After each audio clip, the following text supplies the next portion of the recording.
Bismillahirrahmanirrahim. Assalamualaikum warahmatullahi wabarakatuh. Halo semuanya, saya Lili Sutianingsih.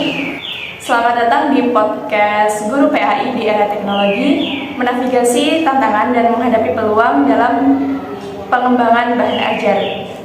Seperti yang kita ketahui bahwa di era digital ini, teknologi sangat membawa perubahan besar, terutama dalam dunia pendidikan agama Islam. Namun, bagaimana sebenarnya peran guru PAI dalam menavigasi peluang dan menghadapi tantangan dalam mengembangkan bahan ajar yang inovatif dan efektif? Mari bersama kita simak diskusi yang mendalam dan menarik mengenai topik ini bersama narasumber kita yang ahli di bidangnya, yaitu Ibu Ibda Wahyu Setiana. Selamat datang Ibu di podcast kali ini. Bagaimana kabarnya? Sehat, alhamdulillah. Mungkin untuk perkenalan kali ini bisa Ibu kenalkan mengenai Ibu. Oke, untuk perkenalannya saya tadi sudah disebut ya namanya Ibda, nanti dipanggil saja Ibda seperti itu. Kebetulan saya dapat tugas mengajar dari dinas untuk bekerja di SDN Bangkalan 4 dan mengampu materi pendidikan agama Islam. Oke, untuk kreatif pendidikan Ibu sendiri, kalau boleh tahu dulu S1 mengambil apa ya? Kebetulan S1 dan S2-nya sama, di lingkungan yang sama di UIN.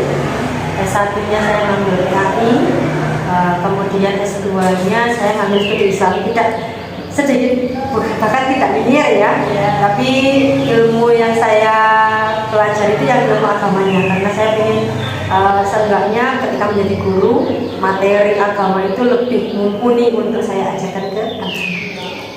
Kalau boleh tahu, apa yang melatar belakang Ibu dulu untuk mengambil atau mendalami program studi pendidikan agama Islam untuk S1?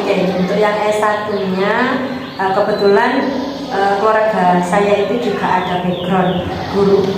Nah, saya kemudian punya pandangan, oke saya ngambil pendidikan agama Islam. Itu yang kedua, memang untuk agama Islam sendiri kan tentunya kan agama kita sendiri ya yang harus dipelajari, tapi kan ini berputar pada pendidikan.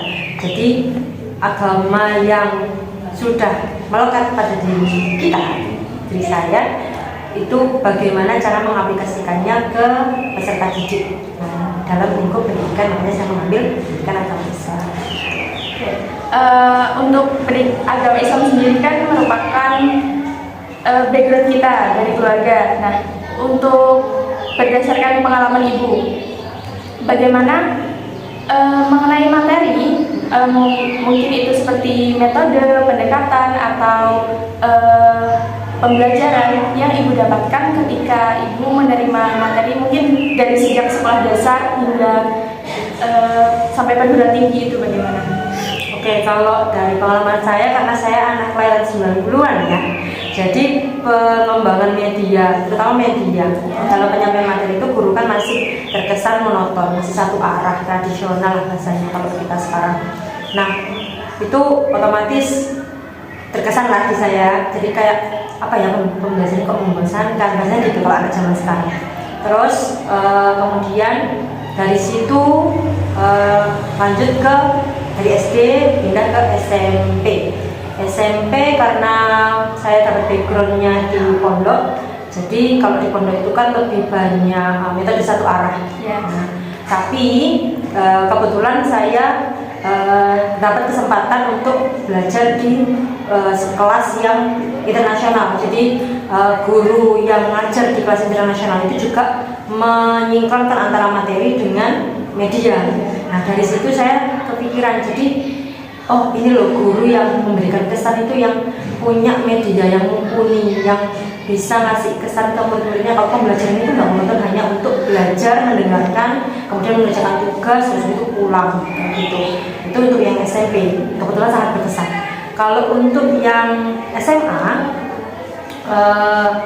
kan lebih ini ya, sudah lebih tinggi lagi ya istilahnya, apa levelnya. Di SMA kita dituntut untuk kebetulan di sekolah saya itu saya dituntut untuk bisa menyampaikan materi, jadi bukan guru yang menyampaikan, lebih ke kitanya yang menyampaikan. Jadi dari 2 pengalaman di lingkungan S1, SMP sama SMA itu jadi bekal saya untuk nanti sekiranya saya mau jadi guru itu seperti ini, jadi sudah ada gambaran. Kemudian di S1 juga kami diajarkan di aku untuk bisa mengembangkan media. Salah satu materi yang paling berkesan itu ketika ada materi dari Pak Marto kalau nggak salah dulu ya, itu sekarang kalau nggak salah dekan beliaunya itu. Terus kemudian kita dituntut, otomatis kan karena mahasiswa kita dituntut membuat media. Nah dulu saya itu selain kuliah juga ikut kegiatan di luar lingkungan pendidikan. Itu di salah satu perusahaan lah yang itu notabene bukan pendidikan. Di situ saya sama teman-teman yang ada di tim itu diajari untuk ini loh, media ini gini. Tapi ranahnya bukan untuk pendidikan, lebih ke marketing dan sebagainya.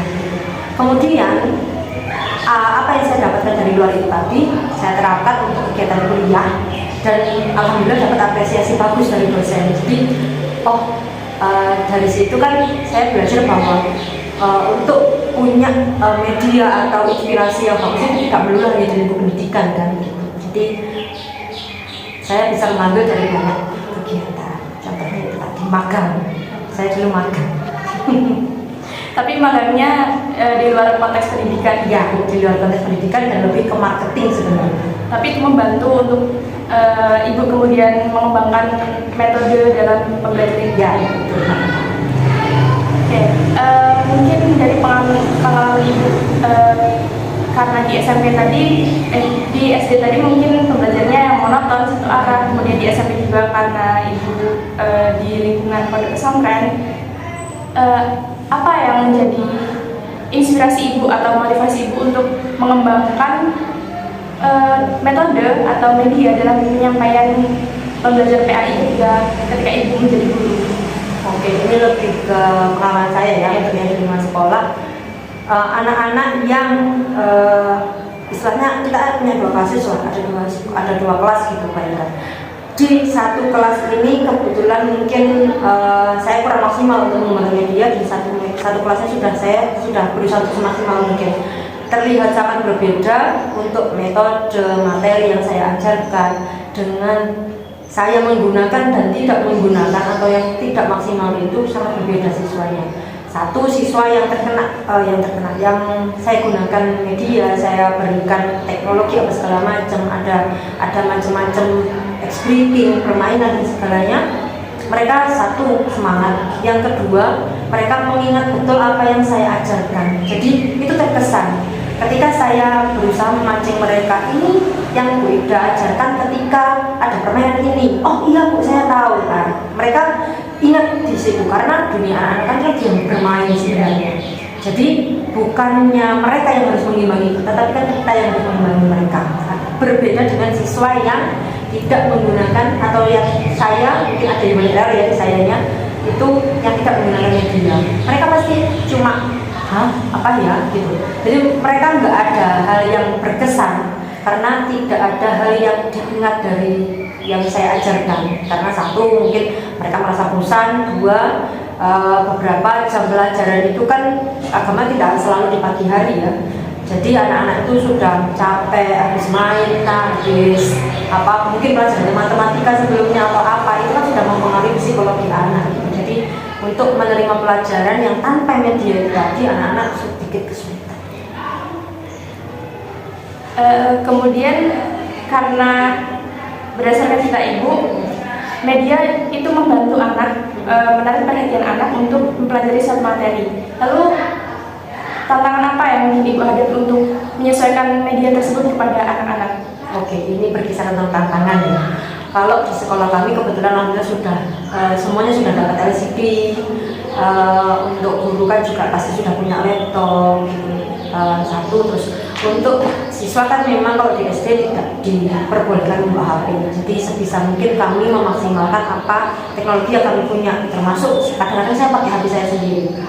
Tantangannya yang pertama adalah kadang namanya alat elektronik kalau kurang perawatan atau mungkin terlalu sering digunakan kan mungkin ada terornya. Tantangannya ketika ada opsi satu dan saya tidak mempersiapkan opsi yang lain, pasti terkendala. Nah, itu biasanya saya siasati untuk tantangan itu kalau misalkan saya sudah memperkirakan kira-kira kelas ini nanti LCD atau proyektornya itu ada error apa enggak, laptop saya nanti kira-kira error atau enggak. Saya pasti punya plan B. Plan B-nya itu pasti biasanya saya menggunakan alat tradisional, maksudnya gini, bukannya menggunakan yang elektronik ya, tapi menggunakan papan tulis, mungkin alat-alat yang ada di lingkungan kelas itu saya pakai. Itu nanti biasanya ada estafet, spidol, terus ada ular berbisik seperti itu. Jadi tetap bermain, tapi tetap nanti mereka materinya tetap tentang agama gitu. Jadi bisa mungkin tantangan itu jadi motivasi saya nanti untuk mengembangkan bahwa media itu tidak harus yang elektronik, tapi juga bisa menggunakan media-media lain yang ada di kelas. Untuk dari peserta diknya sendiri, apakah dengan mudah menerima media yang digunakan atau bagaimana? Oke. Untuk yang kelas atas mungkin dikasih 1-2 pengarahan itu bisa, tapi tantangannya itu ada di kelas kecil. Karena kelas kecil itu kan misalkan gini, saya pernah ada pengalaman saya menggunakan kertas itu saya buat sebagai pesawat. Nah, anak-anak membuat pesawat segala macam, tapi karena mereka masih kecil, jadi mereka berpikirnya aku buat pesawat tapi untuk bermain saja, gitu kan. Jadi nggak dipakai untuk belajar, jadi kelasnya agak chaos ya. Dan itu saya siasati lagi dengan saya ganti medianya.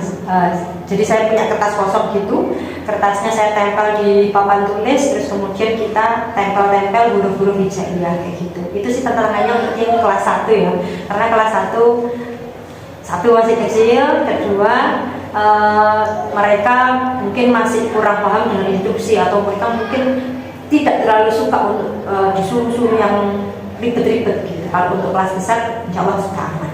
Jadi tetap media itu harus menyesuaikan tingkat kemampuan peserta didik. Ya, betul. Menyesuaikan kemampuan siswa, menyesuaikan materinya apa, terus kemudian menyesuaikan kondisi yang di saat itu juga. Gitu. Untuk yang selanjutnya, selain menyesuaikan itu tadi, mungkin dari materi ataupun dengan bahan ajar, bagaimana cara ibu mempertimbangkan bahan ajar dengan menyesuaikan dengan materi itu yang efektif, menarik, efisien gitu? Oke. Untuk materi itu kan biasanya kalau di LKS kelihatan buahnya, atau di buku itu kan kelihatan buahnya. Jadi saya hanya mengambil poin-poin intinya.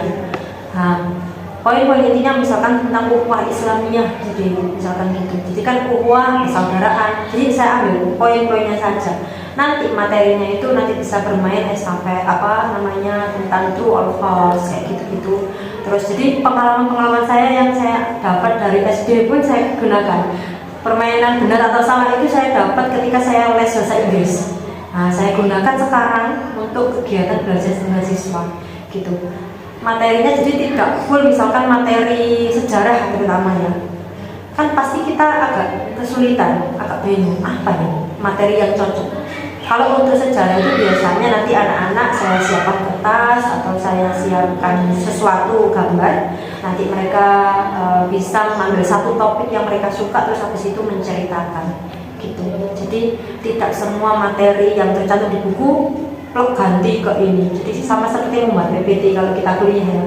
Jadi hanya poin-poin intinya saja, asalkan mereka paham poin pentingnya, insya Allah nanti mereka bisa mengembangkan apa yang mereka pikirkan. Kalau boleh tahu, contoh seperti apa misal dari materi, media maupun metode pembelajaran yang sudah diterapkan sekarang menggunakan media berbasis teknologi? Oh, yang berbasis teknologi. Untuk yang berbasis teknologi, kebetulan saya kemarin jadi trainer untuk Quizzes. Nah, jadi saya menggunakan Quizzes itu yang pertama pasti untuk quiz. Yang kedua, saya pakai aplikasi Quizzes itu juga untuk games untuk anak-anak.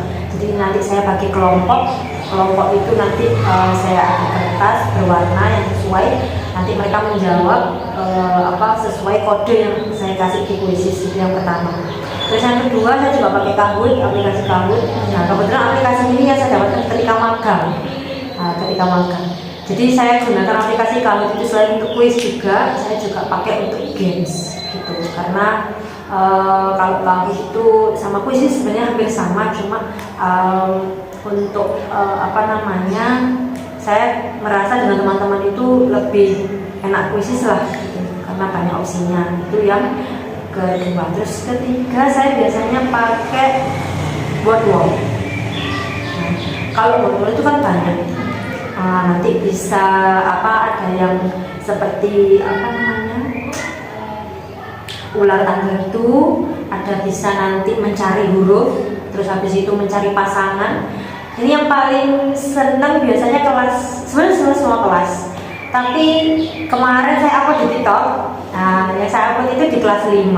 Materi tentang suci atau apa gitu. Terus nanti mereka harus mencari sebuah kata yang sama. Jadi nanti kan mereka pencet tombol. Sebenarnya yang dipencet itu LCD sama tembok. Nanti saya bantu pakai mouse. Jadi untuk kelompok satu orang satu kali kesempatan. Kalau betul nanti dapat poin, kalau salah nanti minus poin, seperti itu. Jadi mereka satu paham materinya, dua itu sebagai bentuk evaluasi, yang ketiga mereka karena kegiatan ini aku ingat materi ini.